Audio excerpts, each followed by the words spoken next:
ਮਤੇ ਧਰਮੀ ਆਪਣੇ ਹੱਥ ਬਦੀ ਵੱਲ ਵਧਾਉਣ ਹੱਥ ਬਦੀ ਵੱਲ ਵਧਾਉਣ। ਹੇ ਯਹੋਵਾ ਭਲਿਆਂ ਨਾਲ ਭਲਾਈ ਕਰ ਨਾਲੇ ਸਿੱਧੇ ਮਨ ਵਾਲਿਆਂ ਨਾਲ ਵੀ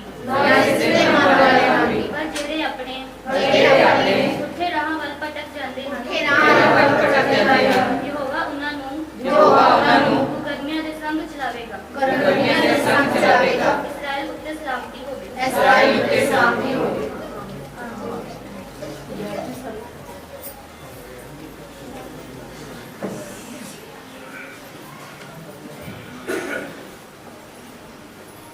ਆਪਾਂ ਇਸ ਬੱਚੇ ਦੀ ਪ੍ਰਾਰਥਨਾ ਕਰਾਂਗੇ।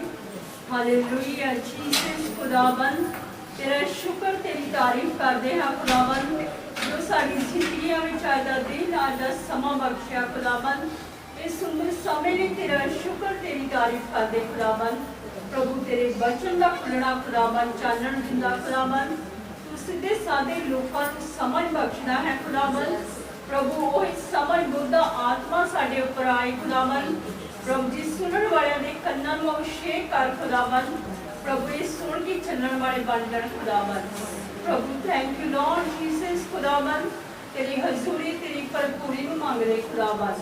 ਪ੍ਰਭੂ ਤੇਰੇ ਬਚਨ ਵਿੱਚ ਲਿਖਿਆ ਹੈ ਕਿ ਤੂੰ ਮੈਨੂੰ ਪੁਕਾਰ ਤੇ ਮੈਂ ਤੈਨੂੰ ਉੱਤਰ ਦਵਾਂਗਾ, ਤੈਨੂੰ ਔਖੀਆਂ ਤੇ ਵੱਡੀਆਂ ਗੱਲਾਂ ਦੱਸਾਂਗਾ ਜਿਨ੍ਹਾਂ ਨੂੰ ਤੂੰ ਨਹੀਂ ਜਾਣਦਾ। ਤੇਰਾ ਪਵਿੱਤਰ ਆਤਮਾ ਮੇਰੇ ਉੱਪਰ ਆਏ ਆਪਣੇ ਪਿਤਾ ਨੂੰ ਪ੍ਰਗਟ ਕਰੇ, मेरी मदद करे सहायता करे खुदावन तेरे सामर्थी जिंदा नाम च मंग रहे हैं आमीन।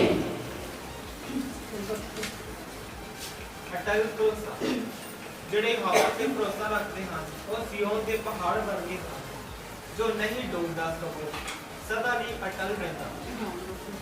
ਅਟਲ ਭਰੋਸਾ ਜਿਹੜਾ ਕਿ ਨਾ ਹਿਲਾਇਆ ਜਾਣ ਵਾਲਾ ਭਰੋਸਾ ਜਿਹੜਾ ਕਿ ਹਰ ਜਗ੍ਹਾ ਚਾਹੇ ਦੁੱਖ ਹੋਵੇ ਚਾਹੇ ਸੁੱਖ ਹੋਵੇ ਉਹ ਇਨਸਾਨ ਹਮੇਸ਼ਾ ਹੀ ਖੜਾ ਰਹਿੰਦਾ ਜਿਹਦਾ ਭਰੋਸਾ ਪਰਮੇਸ਼ਵਰ ਤੇ ਹੈ। ਕਹਿੰਦੇ ਜਿਹੜਾ ਯਹੋਵਾ ਉੱਤੇ ਭਰੋਸਾ ਰੱਖਦੇ ਹੋ ਸਿਯੋਨ ਦੇ ਪਹਾੜ ਵਰਗੇ ਆ। ਜਿਹੜਾ ਯਹੋਵਾ ਉੱਤੇ ਭਰੋਸਾ ਰੱਖਦੇ ਪਰਮੇਸ਼ਵਰ ਉੱਤੇ ਭਰੋਸਾ ਰੱਖਦੇ ਆ ਉਹ ਸਿਯੋਨ ਦੇ ਪਹਾੜ ਵਰਗੇ ਹੈ। ਉਹ ਪਹਾੜ ਜਿੱਥੇ ਪਰਮੇਸ਼ਵਰ ਦੀ ਹਜ਼ੂਰੀ ਰਹਿੰਦੀ ਆ ਜਿਹਨੂੰ ਕਦੀ ਵੀ ਕੋਈ ਜੋ ਨਹੀਂ ਡੋਲਦਾ ਸਗੋਂ ਸਦਾ ਲਈ ਅਟਲ ਰਹਿੰਦਾ ਹੈ। ਸਿਯੋਨ ਦਾ ਪਹਾੜ ਜਿੱਥੇ ਪਰਮੇਸ਼ਵਰ ਦੀ ਹਜ਼ੂਰੀ ਆ।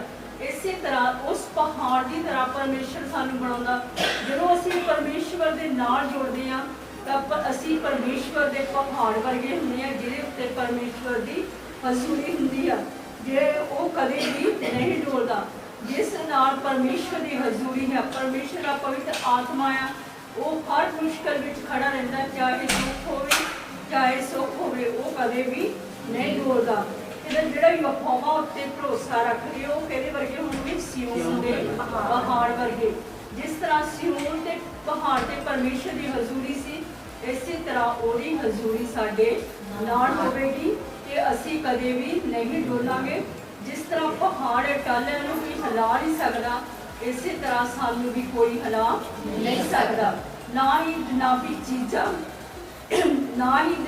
ਚੀਜ਼ਾਂ ਨਾ ਹੀ ਦੁਨੀਆ ਦੇ ਲੋਕ ਸਾਨੂੰ ਆਪਣੇ ਪਰਮੇਸ਼ਵਰ ਤੋਂ ਦੂਰ ਕਰ ਸਕਦੇ ਨਾ ਹੀ ਸਾਨੂੰ ਕਦੇ ਵੀ ਸਾਨੂੰ ਦੁੱਖ ਮੁਸੀਬਤਾਂ ਹਿਲਾ ਸਕਦੀਆਂ। ਜਿਵੇਂ ਪਹਾੜੀ ਯਰੂਸ਼ਲਮ ਦੇ ਆਲੇ ਦੁਆਲੇ ਹਨ ਤਿਵੇਂ ਯਹੋਵਾ ਆਪਣੀ ਪ੍ਰਜਾ ਦੇ ਆਲੇ ਦੁਆਲੇ ਹਨ ਹੁਣ ਤੋਂ ਲੈ ਕੇ ਸਦੀਪਰ ਕਾਲ। ਜਿਵੇਂ ਪਹਾੜ ਯਰੂਸ਼ਲਮ ਦੇ ਆਲੇ ਦੁਆਲੇ ਹੈ। ਯਰੂਸ਼ਲਮ ਜਿਹੜਾ ਆ ਉਹਦੇ ਆਲੇ ਦੁਆਲੇ ਕੀ ਆ ਉਹਨੂੰ ਪਹਾੜਾਂ ਨੇ ਘੇਰਿਆ ਹੋਇਆ ਹੈ। ਤਿਵੇਂ ਹੀ ਆਪਣੀ ਪਰਮੇਸ਼ਵਰ ਕੀ ਆਪਣੀ ਪ੍ਰਜਾ ਦੇ ਆਲੇ ਦੁਆਲੇ ਹੈ। ਹੁਣ ਤੋਂ ਲੈ ਕੇ ਸੰਦੀਪਰ ਕਾਲ ਤੱਕ ਨਾ ਕਿ ਇੱਕ ਦਿਨ ਵਾਸਤੇ ਨਾ ਹੀ 2 ਦਿਨ ਵਾਸਤੇ ਪਰਮੇਸ਼ਰ ਦੀ ਹਜ਼ੂਰੀ ਸੰਦੀਪਕ ਕਾਲ ਤੱਕ। ਪਰਮੇਸ਼ਰ ਦਾ ਵਚਨ ਕਹਿੰਦਾ ਕਿ ਨਾ ਤੁਹਾਨੂੰ ਮੈਂ ਕਦੇ ਛੱਡਾਂਗਾ ਤੇ ਨਾ ਹੀ ਕਦੀ ਤਿਆਗਾਂਗਾ ਕਿਉਂਕਿ ਪਰਮੇਸ਼ਰ ਦਾ ਵਾਅਦਾ ਹੈ ਸਾਡੇ ਨਾਲ ਉਹ ਸਾਨੂੰ ਕਦੇ ਵੀ ਨਹੀਂ ਛੱਡਦਾ। ਇਹ ਨਹੀਂ ਕਿ ਜੇ ਦੁੱਖ ਸਾਡੇ ਤੇ ਹੁੰਦਾ ਹੈ ਜਾਂ ਮੁਸੀਬਤ ਸਾਡੇ ਤੇ ਹੁੰਦੀ ਆ ਤੇ ਪਰਮੇਸ਼ਰ ਸਾਡੇ ਕੋਲ ਦੂਰ ਹੋ ਜਾਂਦਾ ਲੇਕਿਨ ਪਰਮੇਸ਼ਰ ਦਾ ਵਾਅਦਾ ਹੈ ਕਿ ਨਾ ਮੈਂ ਤੁਹਾਨੂੰ ਕਦੇ ਛੱਡਾਂਗਾ ਤੇ ਨਾ ਹੀ ਕਦੇ ਤਿਆਗਾਂਗਾ।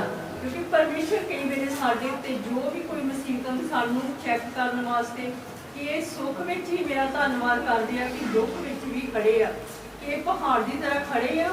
ਜਿਸ ਤਰ੍ਹਾਂ ਪਰਮੇਸ਼ਰ ਕੀ ਕਹਿੰਦਾ ਹੈ ਕਿ ਉਹ ਸਿਯੋਨ ਦੇ ਪਹਾੜ ਵਰਗੇ ਹੋਣਗੇ। ਕਿ ਅਸੀਂ ਆਪਣੇ ਸੁੱਖ ਵਿੱਚ ਹੀ ਪਰਮੇਸ਼ਰ ਦੇ ਨਾਲ ਆ ਕਿ ਦੁੱਖ ਵਿੱਚ ਵੀ ਅਸੀਂ ਉਹਦੇ ਨਾਲ ਖੜੇ ਰਹਿੰਦੇ ਹਾਂ। ਪਰਮੇਸ਼ਰ ਕੀ ਕਹਿੰਦਾ, ਜਿਵੇਂ ਪਹਾੜ ਯਰੂਸ਼ਲਮ ਦੇ ਆਲੇ ਦੁਆਲੇ ਤਿਵੇਂ ਯਹੋਵਾ ਆਪਣੀ ਪ੍ਰਜਾ ਦੇ ਆਲੇ ਦੁਆਲੇ ਹੈ, ਹੁਣ ਤੋਂ ਲੈ ਕੇ ਸਮੀਪ ਕਾਲ ਤੱਕ। ਕਿ ਸਾਨੂੰ ਕੀ ਲੋੜ ਹੈ ਪਰਮੇਸ਼ਰ ਤੇ ਭਰੋਸਾ ਰੱਖਣ ਦੀ। ਤਾਂ ਜੇ ਅਸੀਂ ਪਰਮੇਸ਼ਰ ਤੇ ਭਰੋਸਾ ਰੱਖਦੇ ਤਾਂ ਅਸੀਂ ਕਦੇ ਵੀ ਸ਼ਰਮਿੰਦਾ ਨਹੀਂ ਹੁੰਦੇ।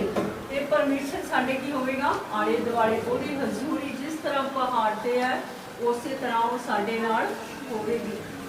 ਦੁਸ਼ਟ ਪੁਣੇ ਦਾ ਰਾਜ ਡੰਡਾ ਧਰਮੀਆਂ ਦੇ ਹਿੱਸੇ ਉੱਤੇ ਟਿਕਿਆ ਨਾ ਰਹੇਗਾ, ਮਤੇ ਧਰਮੀਆਂ ਆਪਣਾ ਹੱਥ ਬਦੀ ਵਾਰ ਵਧਾਉਣ। ਹਾਂ, ਦੁਸ਼ਟ ਪੁਣੇ ਦਾ ਰਾਜ ਡੰਡਾ ਧਰਮੀਆਂ ਦੇ ਹਿੱਸੇ ਟਿਕਿਆ ਨਾ ਰਹੇਗਾ। ਦੁਸ਼ਟ ਦਾ ਕਦੀ ਵੀ ਸਾਡੇ ਉੱਤੇ ਰਾਜ ਨਾ ਹੋਵੇਗਾ ਕਿ ਅਸੀਂ ਆਪਣਾ ਕਿ ਉਹ ਸਾਡੇ ਹਿੱਸੇ ਤੇ ਕਦੇ ਨਾ ਟਿਕਿਆ ਰਹੇਗਾ, ਕਿ ਉਹਦਾ ਉੱਤੇ ਸਾਡੇ ਉੱਤੇ ਕਦੀ ਵੀ ਰਾਜ ਨਾ ਹੋਵੇਗਾ। ਜੇ ਅਸੀਂ ਪਰਮੇਸ਼ਰ ਦੇ ਨਾਲ ਚੱਲਣ ਵਾਲੇ ਆ ਔਰ ਪਰਮੇਸ਼ਰ ਦੀ ਹਜ਼ੂਰੀ 'ਚ ਬੈਠਣ ਵਾਲੇ ਆ ਤੇ ਸ਼ੈਤਾਨ ਦੀ ਸਾਡੇ ਉੱਤੇ ਕੋਈ ਵੀ ਬਾਹ ਨਹੀਂ ਚੱਲੇਗੀ।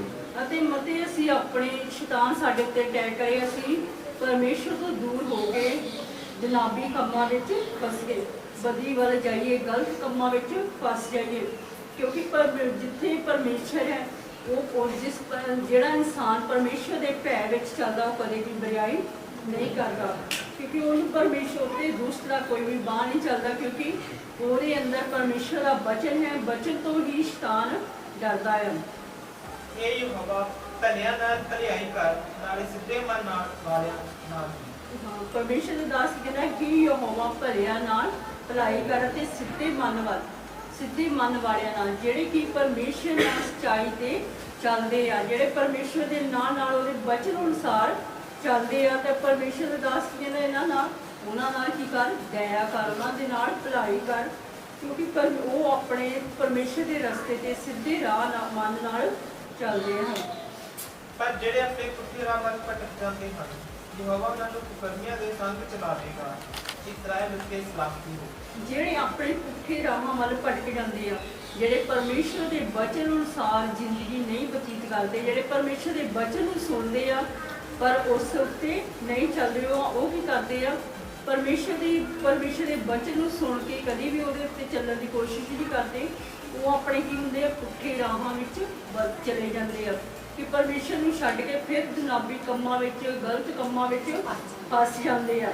ਤੇ ਯਹੋਵਾ ਉਹਨਾਂ ਨੂੰ ਕੀ ਕਰੇਗਾ, ਕੁਕਰਮੀਆਂ ਦੇ ਸੰਗ ਚਲਾਵੇਗਾ। ਪਰਮੇਸ਼ਰ ਦੇ ਬਚਨ ਵਿੱਚ ਲਿਖਿਆ ਹੈ ਕਿ ਪਰਮੇਸ਼ਰ ਜਦੋਂ ਇਨਸਾਨ ਬਾਰ-ਬਾਰ ਸਮਝਾਉਣ ਦੇ ਬਾਵਜੂਦ ਨਹੀਂ ਸਮਝਦਾ ਤਾਂ ਪਰਮੇਸ਼ਰ ਵੀ ਉਹਨਾਂ ਨੂੰ ਕੁਕਰਮੀਆਂ ਦੇ ਸੰਗ, ਗਲਤ ਕੰਮਾਂ ਕਰਨ ਵਾਲਿਆਂ ਦੀ ਜਿੱਦਾਂ ਦੀ ਉਹਨਾਂ ਦੀ ਬੁੱਧੀ ਹੁੰਦੀ ਉਸੇ ਤਰ੍ਹਾਂ ਹੀ ਉਹਨਾਂ ਨੂੰ ਛੱਡ ਦਿੰਦਾ ਹੈ।